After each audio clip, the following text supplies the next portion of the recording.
et je vais appeler le docteur Jacques Meurette pour co-présider. C'est un peu reconstitution de l'Église dissoute, mais bon, c'est pas grave. Merci Jacques. Alors aujourd'hui, comme je disais, c'est une séance particulière sur la centralisation des traitements. Néanmoins, il faut bien dire qu'on fait bien ce qu'on fait souvent. C'est vrai dans l'artisanat et c'est aussi vrai dans la chirurgie. Et donc, je vais demander au professeur Valencien, ça me fait plaisir de l'accueillir, parce que sachez que Salle Lamartine, nous avons œuvré ensemble. Et non, c'était dans ce siècle, c'était pas dans le siècle dernier, donc ça me fait très plaisir. Alors, je lis aussi les regrets de Pascal Richman, qui m'a appelé 2 fois, une fois j'étais dans le train, une fois j'étais dans le métro, pour me dire combien il était désolé de ne pas vous accueillir, mais vraiment, il ne pouvait pas. Puis, moi, ça me fait plaisir, comme ça, je peux vous accueillir. Donc, résultat de la prostatectomie radicale selon le volume opératoire en France. Mes chers collègues, j'ai déjà présenté cette étude il y a quelques mois, mais je la reprends parce qu'elle est importante, je crois, pour rentrer dans le vif du sujet qui nous préoccupe aujourd'hui. Donc, cette étude a été faite avec la CNAM. J'ai demandé à Gilles Bontemps, à Priscilla Lunès, à François Richaud et à Jean Biard de travailler au point de vue statistique sur les données de la CNAM concernant la prostatectomie radicale sur 5 ans, c'est-à-dire 96 072 exactement prostatectomies radicales réalisées de 2016 à 2020 avec des variations qui sont assez modérées. Vous voyez qu'en 2020, la Covid n'a pas trop modifié les choses, contrairement à ce qu'on aurait pu penser. Et si on regarde, un site chirurgical français sur 2 pratique des prostatectomies radicales, soit 411 hôpitaux ou cliniques. 25% de ces sites en pratiquent entre 1 et 15 par an, non pas par chirurgien, par structure. Donc 22% pratiquent une prostatectomie radicale ou moins par mois, soit 89 sites. 25% en font entre 15 et 32, 25% entre 32 et 52, et 62, pardon, 25% encore entre 62 et 113, et puis il y a quelques centres qui ont des résultats plus importants, enfin une fréquence plus notable, avec plus de 11 prostatectomies radicales par mois. Si on regarde le taux d'incidence régionale, il est extrêmement variable. On ne sait pas pourquoi nous n'avons pas eu le temps d'analyser. Est-ce qu'il y a des variations populationnelles? Est-ce qu'il y a des effets centres? Certainement, ou d'autres éléments qui interviennent. Ce serait intéressant de le savoir, car on voit de grosses disparités du simple au double d'indications selon les régions. Vous voyez, hein? Maintenant, si on fixe un seuil de 35 prostatectomies radicales, soit en gros 3 ou moins par mois par établissement, j'entends bien, sur 104 sites hospitaliers, 3/4 n'atteignent pas ce seuil. Sur 46 sites de CHU, 1/4 n'atteint pas ces seuils. Et sur 226 sites de cliniques privées, la moitié n'atteint pas ces seuils. En 2020, comment se répartissent les prostatectomies? On voit qu'on a encore 21,3% de chirurgie ouverte. Je rappelle qu'on est à près de 40 ans de la première célioscopie en France. Il y a encore donc 1/5 des prostatectomies qui sont réalisées, plus d'1/5 qui sont réalisées par voie ouverte. La grosse majorité est faite aujourd'hui par robotique, 51,3%. On a dépassé donc la moitié des cas réalisés grâce au robot, et 27,4% par célioscopie simple, par laparoscopie. Si on regarde la durée de séjour, bon, pas étonnant, on voit bien qu'en rouge, vous avez les données de la chirurgie robotique, en jaune, celle de la chirurgie laparoscopique, et en bleu, celle de la chirurgie ouverte. On voit on va du simple à plus du double en termes de durée d'hospitalisation selon la technique, la robotique étant la plus rapide. Maintenant, autre donnée, et qui n'est pas étonnante, c'est que les plus petits volumes se retrouvent systématiquement en laparotomie, hein, et pratiqués par le plus grand nombre de sites, hein. Et les plus gros volumes sont en chirurgie robotique et pratiqués par le plus petit nombre de sites. Quant aux indications, sont-elles respectées? On peut dire que globalement, à peu près, puisque pour une espérance de vie des hommes en France de 79,3 ans, la recommandation de ne pas faire de prostatectomie après 70 ans tient, dans la plupart des cas, on peut aller jusqu'à 75 ans, puisqu'à 75 ans, l'espoir de vie est encore de 13 ans. pour quelqu'un qui est en bonne santé. Donc là, on est dans le respect à peu près des cas, puisque 77% des patients ont moins de 70 ans. Et quant à la comorbidité, le respect est assez correct, puisque 92% des patients opérés sont sans comorbidité ou à faible comorbidité, mais on a quand même 8% de malades qui sont avec des niveaux 3, voire des niveaux 4 de comorbidité. On se demande qui a pu les opérer. Si je regarde les complications, le passage en réanimation non prévu, bien sûr, le taux de décès, on voit que 17% des complications opératoires immédiates dans le séjour et 7% dans les 30 jours après la sortie. Ces complications sont surtout, bien évidemment, hémorragiques et infectieuses, avec un taux de passage en réa qui est faible, de 0,9%, et un taux de décès global de 0,1%, d'où la nécessité d'avoir des statistiques sur des centaines, sur au moins une centaine de milliers de cas pour pouvoir être pertinent. On regarde ces complications, toutes confondues. Vous voyez que c'est d'abord les hémorragies, 6%, les abcès et les fistules, les perforations d'organes et déchirures, comme l'indique la nomenclature. J'aime bien ce mot, la déchirure. Les désillusions de plaie, les maladies thromboemboliques, les chocs et autres complications, les corps étrangers qu'on ne retrouve bien évidemment que dans la chirurgie ouverte, et ainsi de suite. Les passages en réa sont rares, je l'ai dit, et les décès, on l'a vu aussi. Maintenant, si on regroupe les établissements, avec un groupe A fait des établissements de faible activité, 1 à 25 par prostatectomie par an, soit moins d'une prostatectomie toutes les 2 semaines, dont le groupe A', qui lui est encore pire, puisque c'est de 1 à 10 prostatectomies par an, soit moins d'une prostatectomie par mois, par établissement. Le groupe B, les établissements à moyen volume de 26 à 51 prostatectomies, le groupe C, au-dessus de 52 prostatectomies par an. On s'aperçoit que le risque de complications est augmenté d'une manière statistiquement significative, puisqu'il est de plus de 72% pour les patients pris en charge dans les établissements à faible volume A, et on passe à 94% pour les A', les tout petits volumes. Et on va retrouver cette statistique dans tous les domaines. Le risque de complications est augmenté d'une manière statistiquement significative chez les patients plus âgés, de plus de 75 ans, il y en a quelques-uns, 29%, et sur ceux qui sont surtout opérés par laparotomie. Maintenant, si je regarde après ajustement sur l'âge et la technique opératoire, 37%, le risque de complications est augmenté d'une manière statistiquement significative. Il est de plus de 37% pour les patients pris en charge dans l'établissement à faible volume et de 45% pour ceux qui sont à très faible volume, comparé aux établissements qui sont à plus de 51% 51 prostatectomies par an. Le passage en réa, c'est la même chose, plus de 260% de passage en réanimation dans les établissements à faible volume, plus 567% de passage en réa pour les établissements à tout petit volume. Et quant au décès, on retrouve à peu près la même donne, 155% pour les patients pris en charge dans les établissements à faible volume et plus 308, c'est-à-dire 3 fois plus de morts dans les établissements à très faible volume. C'est clair. Ah oui, c'est clair. Donc, en conclusion, on voit bien que la chirurgie robotique aujourd'hui est la technique opératoire la plus sécure. Pour quelles raisons? Là encore, on n'a pas pu l'analyser. S'agit-il à la fois du fait du robot par lui-même ou du fait que le robot a été acheté par des équipes qui avaient un débit important et qui étaient déjà rodées? C'est probablement une conjonction de ces facteurs qui permet de montrer que la morbidité est moindre. À l'inverse, on retrouve la quadrature entre la très faible volume d'activité, la technique ancienne, la parotomie, la durée moyenne de séjour élevée et le taux de complications et de passage en réanimation et taux de décès élevé. Donc, toute la question est de savoir quoi faire. Aujourd'hui, la question des seuils, bien sûr, qui ne sont absolument pas respectés depuis le décret de 2007 qui oblige, selon l'organe, entre 20 à 30 interventions oncologiques par an, ce qui n'est absolument pas respecté.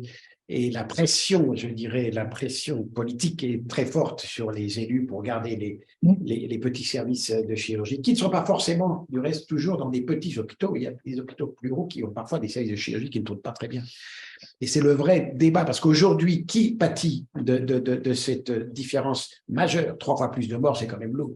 Ce sont les plus vieux qui ne se déplacent pas, et ce sont les plus pauvres et les moins informés, bien sûr, qui ne savent pas. On a des études sur d'autres pathologies. On voit très bien que pour les femmes, je crois que c'est sur le cancer de l'ovaire, tu me diras, Jacques, je crois, où on a vu que chez les femmes défavorisées, le taux de décès est bien supérieur. Donc, on est face à un problème sociétal. On n'est plus un problème chirurgical. Et je pense qu'on ne peut pas rester à l'Académie sans alerter plus fortement les autorités, notamment, je pense à l'Association des maires de France, à l'Association des maires des petites villes, à l'Association des maires ruraux. Moi, j'ai été leur parler déjà. C'est toujours intéressant, mais il faut arriver avec des données en leur disant, écoutez, voilà ce que l'on sait. Comment faire votre hôpital? On ne va pas le fermer, bien évidemment. On ne va pas mettre au chômage vos personnels. Il y a tant de choses à faire aujourd'hui, notamment dans les petits hôpitaux comme celui de Paimpol, que je connais là-haut en Bretagne, qui a fermé sa maternité et sa chirurgie il y a un peu plus d'une dizaine d'années. Je disais à Jacques Meuret qu'on avait vu à ce moment-là les sages-femmes défiler en noir sur la place du marché de Paimpol pour ne pas aller à Saint-Brieuc. Aujourd'hui, tout est réglé, tout le monde est content. Et l'hôpital revit d'autres choses. Il est devenu un spécialiste de la rééducation cardiaque et des petits vieux pédales sur des vélos face à la mer. Il a créé des salles de sport pour les associations de patients du coin. Il fait de plus en plus de prévention et de réhabilitation. Et des soins de premier recours. Les petites urgences sont assurées. Donc, on voit bien qu'il y a une véritable nouvelle, je dirais, politique à développer avec une prise en charge locale et loco-régionale de ces petits hôpitaux qui est extrêmement demandée, ce qui permettrait de désengorger du reste les urgences des plus gros et en même temps de savoir transférer vers des sites à expertise avouée les malades pour être pris en charge pour des interventions relativement lourdes. Cela dit, avec en plus, bien évidemment, un développement hôtelier autour de ces centres lourds qui pourraient accueillir les familles. Enfin, on ne le fait pas assez en France. Je vous rappelle que la Mayo Clinique, qui avait été créée en 1904 par deux frères, dans un petit local de rien, est devenu un empire et que vous avez tous les hôtels quasiment qui sont reliés par tunnel à la structure. Donc voilà ce qu'il faut faire en France. On est complètement ringard, on reste dans un monde totalement arriéré en matière de réorganisation territoriale des soins et de la prévention. Je vous remercie. Merci au professeur Valencia pour cet exposé très clair, parce qu'effectivement, il y a des chiffres. Et c'est en parallèle avec l'Académie de médecine qui vient de faire la même étude, mais sur les maternités. Oui. Et donc, les maternités qui font moins de 300 accouchements par an, il y a des risques très nettement supérieurs à ceux qui sont à 1000 accouchements. Et donc, on est en total parallèle, les deux académies sont en total parallèle au niveau des études et de leurs résultats. Alors, il faut bien dire aussi qu'il y a le problème des politiques. Et j'en sais quelque chose.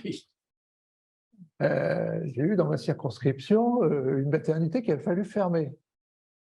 C'est devenu un centre de rééducation cardiaque et de soins de post-diabétiques de très haut niveau. Et c'était une maternité et un bloc opératoire catastrophique. Donc, aller devant les instances de l'ADF ou des maires ruraux, elle serait quelque chose de nécessaire, mais vous le faites. Oui, oui. Donc, je le sais. Mon petit doigt me l'a déjà dit. Donc, mais c'est important et je crois qu'effectivement, c'est pénaliser une certaine partie de la population qui a le problème pour se déplacer. Je veux dire, franchement, moi, je suis dans un département rural. Il n'y a encore pas si longtemps que ça, sur le parking des visiteurs, il y avait des tracteurs. Alors, quand on dit ça à un Parisien, il vous regarde en disant c'est quoi oui, il n'y a pas de portable et il n'y a pas forcément de voiture, mais on a un tracteur. Donc, donc le déplacement est quelque chose qui est difficile. Donc merci beaucoup. Je vais laisser passer aux spécialistes parce que. Oui, non, merci Guy. Donc évidemment, je connaissais ton travail puisque avec Gilles Bontemps, on en avait discuté à plusieurs reprises. Il y a une question que je voulais te poser, c'est que finalement, dans les traitements des cancers de la prostate, il n'y a pas que la chirurgie. Donc, est-ce que tu as des notions un petit peu des résultats comparés des traitements non chirurgicaux par rapport aux traitements chirurgicaux? Première question. Deuxième, pas question, mais deuxième commentaire. On est en train de revoir l'étude de la pratique de la robo-assistance avec les bases de la CNAM, et on s'est aperçu notamment en ce qui concerne l'urologie, qui est quand même la spécialité la plus en pointe en ce domaine. On s'est aperçu que finalement le fait, non seulement ceux qui avaient une grosse activité ont acquis un robot, mais le fait d'avoir un robot augmente encore leur activité au détriment de ceux qui n'en ont pas, et finalement, c'est peut-être pas une mauvaise chose. Alors, pour te répondre, non, je n'ai pas fait d'études sur la radiothérapie, sur la curithérapie, sur tous les autres traitements qui émergent, sachant que de toute façon, il faut bien voir, je travaille avec, je suis de très près ce qui se passe sur le matière d'ARN messager. Je peux vous dire qu'à 15 ans d'ici, 15-20 ans d'ici, on n'opérera plus un cancer. Il faut bien le voir. La chirurgie du cancer va disparaître. Voilà, il faut bien le savoir. On sera vacciné lorsqu'on est dans une famille à risque, à 40 ans. Et si jamais on a un micro-cancer, on sera aussi vacciné en point de vue thérapeutique et revacciné régulièrement. Ça va à une vitesse folle. Donc, sur ce plan-là, il n'est pas dit que la chirurgie perdure. Voilà. Maintenant, ce qu'il faudrait peut-être aussi alerter, ce sont les députés et les sénateurs. Je pense qu'il faudra qu'on aille à l'Assemblée prendre rendez-vous auprès de la Commission des affaires sociales de chacune de ces instances pour leur donner ces résultats et que fait-on en attendant, parce que 15-20 ans, c'est long. Mais c'est long et court à la fois. Il faut s'y préparer. On s'oriente, la chirurgie va perdre en partie et elle va se recentrer sur d'autres choses, notamment l'orthopédie, la chirurgie reconstructive, le plastique et autres. Mais la chirurgie oncologique, en dehors de l'ablation peut-être de certaines métastases, et enfin, je pense qu'on est dans un déclin profond. Une question du professeur Richard. François. Oui, je voulais féliciter Guy d'une part pour son exposé que j'avais déjà entendu, mais qu'il a peaufiné avec plusieurs réflexions. Il y a une réflexion très rapide, mais là c'est un peu en tant que responsable de nomenclature. C'est quand on voit ces chiffres, on ne comprend pas encore pourquoi en 2023 on considère que le robot est une technique non évaluée, même s'il l'a très bien dit, les causes de l'amélioration de la durée moyenne de séjour, du taux de complications, etc., sont probablement multifactorielles. Le deuxième point, c'est qu'il l'a évoqué d'ailleurs, le problème des seuils, et je crois que la réponse n'est pas uniquement dans les seuils. Le problème des seuils, on a très bien vu comment ça pouvait se manipuler lorsqu'ils ont été mis en place. Et le seul fait que ça soit un seuil par établissement et pas un seuil par véritable praticien qui effectue les interventions pose un petit problème parce qu'on rapporte toujours ce seuil au nombre de chirurgiens, mais maintenant, dans les services, notamment les plus importants, il y a des surspécialités qui font que les chiffres sont totalement biaisés. Enfin, je crois que quand on avait écrit le rapport, notamment avec Jacques Beaulieu et Henri Judet, sur la chirurgie en 2025, on avait bien montré que l'intérêt que pouvait avoir le fait d'avoir dans les services des gens qui étaient à mi-temps dans le service et à mi-temps dans des hôpitaux plus périphériques, où ils pouvaient revenir dans le malade où ils étaient certains jours de la semaine pour avoir accès au plateau technique et au protocole et pouvoir ainsi opérer leurs malades compliqués dans des bonnes conditions avec un encadrement important. Et ensuite, et d'ailleurs Guy l'a très bien montré, quand les malades après prostatectomie robot sortent au 2e ou 3e jour, quand ce n'est pas au 1er jour, ils peuvent aussi très bien, puisque la plupart par robot vont bien, être pendant suivis localement par le même praticien qui les a opérés dans le centre principal et qui fait des consultations 1 fois par semaine ou 2 fois par semaine dans le centre d'antenne. Donc je crois qu'il y a vraiment toute une réorganisation en attendant que les chirurgies disparaissent, mais bon, on a un peu de temps devant nous, pour améliorer les choses. Alors, tu as raison, François, je te suis complètement, que c'est par chirurgien qu'il faudra évaluer demain.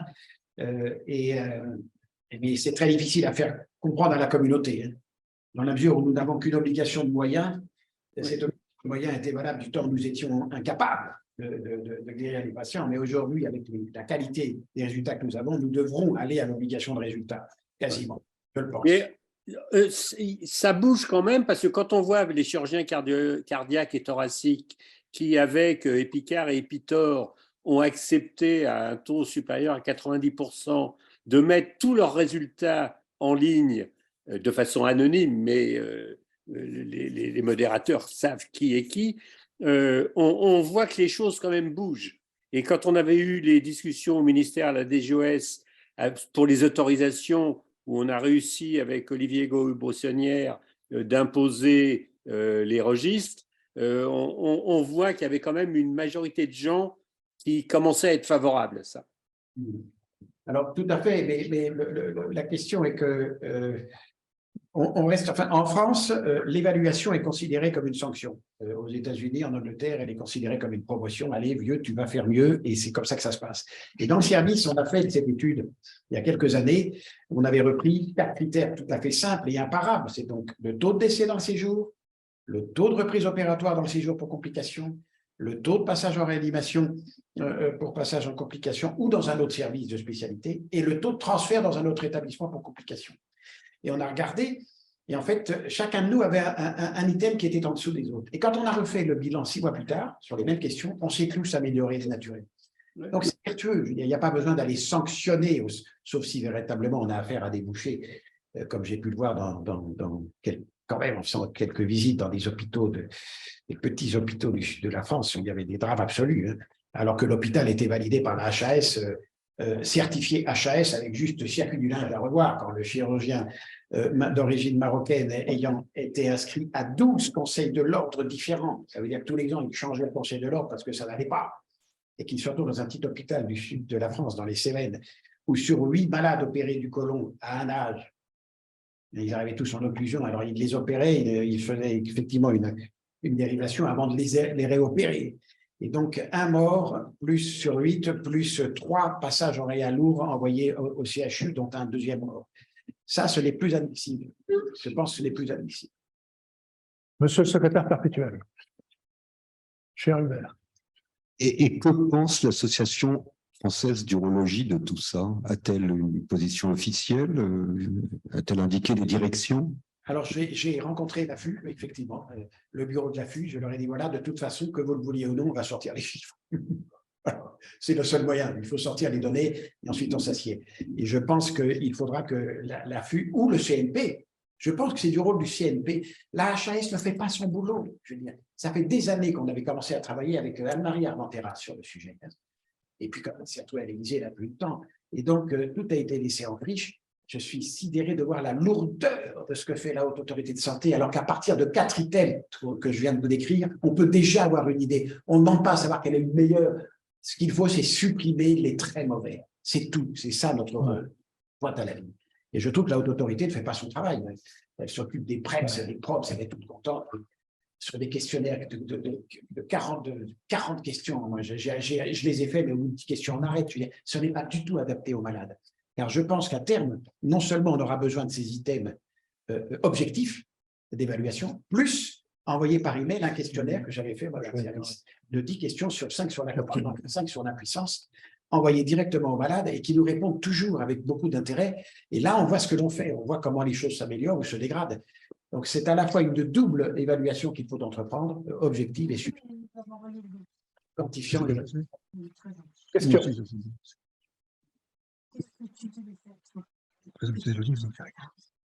Ma question du secrétaire général par rapport à quelle est la position par rapport au risque judiciaire, justement. On n'est pas là dans le cas où ne pas dire ce qui se passe, c'est peut-être non-assistance à personne en danger. Oui, oui, je pense. Je me suis renseigné. On ne peut pas poursuivre l'État pour un tel pareil. On peut poursuivre un ministre en lui disant, monsieur le ministre, voici les résultats. Vous faites ou vous ne faites pas. On ne peut pas poursuivre l'État. Effectivement, je pense que le rôle des politiques est important. Il n'y a pas que le rôle des sociétés savantes. À titre personnel, dans mon département, j'ai quand même eu un vœu de mon opposition sur la fermeture éventuelle de la maternité de Péronne qui faisait 280 accouchements par an. J'ai réussi, par des arguments, à calmer mon hémicycle. Néanmoins, je me suis tapé un article épouvantable dans le Courrier Picard me disant que j'étais un affreux, que je voulais tout centraliser en tant que membre du CHU, dans le CHU, dépeupler, organiser le désert médical, Donc, il va falloir quand même un petit peu ramer.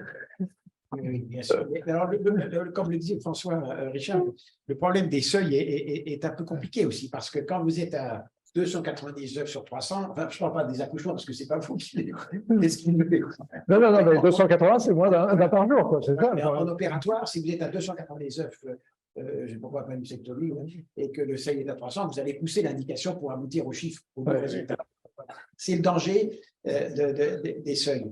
Mais on voit avec ces seuils, on voit que ces seuils en France sont beaucoup trop bas. Je me souviens très bien de la discussion qui avait eu lieu lorsqu'ils ont été créés en 2007, c'était effarant. Les centres anti-cancer, les CHU, tout le monde est venu en disant attendez, baissez, on avait mis des taux beaucoup plus élevés. C'est au minimum, c'est même 70 ou 100 qu'il faudrait par structure. À chaque fois, c'était non, parce qu'eux-mêmes n'avaient pas les chiffres voulus. Donc on sent bien la difficulté de faire passer ces messages. Bien. Merci beaucoup. Merci Guy.